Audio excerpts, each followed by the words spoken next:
in Tylu's cream-coloured fur, admiring the cat's dark ears and face adorned with a pair of sparkling blue eyes. The feline purred in relaxed and contented harmony. "Perhaps I should sell up and go on a world cruise," he sighed.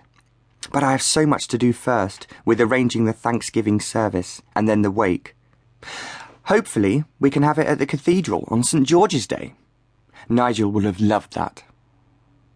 Callum blinked and then sighed again. "What in the hell am I talking about, when his will has not even been read yet?" Just then he heard the doorbell chime and quickly glanced at the ornate clock on the mantelpiece. "Oh shit, it must be the hairdresser. I forgot the time. Come now, my pretty one, you must away, as I'm sure Andre of Park Lane will be getting his truss in a twist. Perhaps the old queen will cheer me up."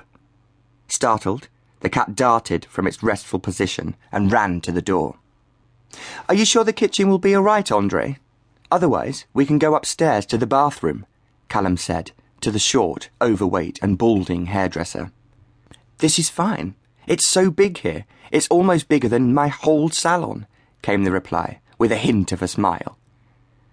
Callum gave a better, warmer smile in return, leading him from the hall to the kitchen. "By the way, it's Simon from Scunthorpe. I decided Andre of Park Lane sounds so much better for my customers. Would you agree?" Callum returned an even bigger smile.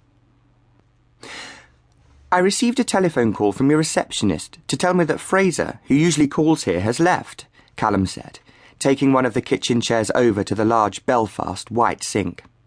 "Yes," Simon replied, putting his case on the table and releasing its lock. "He's moved to Brighton with his boyfriend. They have opened a new hairdresser's in a new 2 up, 2 down in a back street." "That's taking a risk," Callum said, removing his T-shirt, putting it on the chair that had its back to the sink. "It certainly is in this financial crisis," he replied, looking at the bare, muscular chest and arms that greeted him. "I will have to ring my friends in Brighton, who have a shop in the lanes, where I believe the rent is also very high, and tell them to visit." "What's its name?"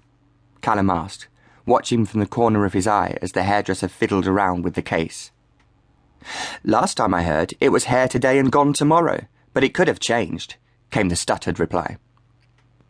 "What made you, the owner, call on me when I assume you have your own special clients that visit you in your salon?" said Callum, stretching his tight jeans out in front of him and letting the back of his head rest on the edge of the square sink. Blushing, Simon uttered something that Fraser had mentioned several times, about the lovely house and grounds, and how kind and considerate Callum was. Plus, he said you train a lot in your own gym. "Well, I used to be a physical training instructor in the Navy, so I like to keep in shape." "Yes, I can see that," Simon said, feeling hot as he moved closer to his client's almost perfect frame. "I'll use the usual shampoo that is listed on your file back at the salon, and cut and style afterwards, okay?"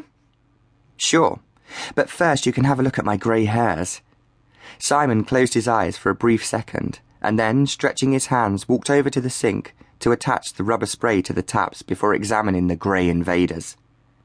He felt relaxed, and although tempted, shook his head and concentrated on what he was there for. They both agreed that the half a dozen or so grey hairs should be given a tinted look, so to appear like sunstreaks in his thick, black, wavy hair.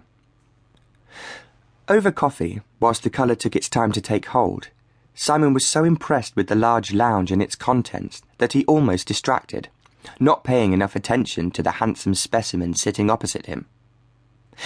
"I do apologise," Simon said, placing the cup of coffee with brown sugar soaked in brandy back on its saucer. "When I arrived, I did not offer my condolences at the loss of your partner." "Actually, Nigel preferred the word companion," Callum replied, sipping his coffee. "Of course. He was from a different generation." "Do you have any plans for the future, for the house and your own career?" Simon asked, sucking his lips, as he took another delicious gulp from the large mug. "I will have to wait, of course, until the will is read. I assume I will be its beneficiary, but I know Nigel once said years ago that he had a long-lost cousin living in New Zealand. I supposed he might contest the will, if it is entirely in my favour," Callum replied, feeling more relaxed. How would he know living so many miles away? The obituary was in the Times, so I suppose he might find out, providing it's available over there. Would you like to return to the Navy? Simon asked, glancing once again around the room. I suppose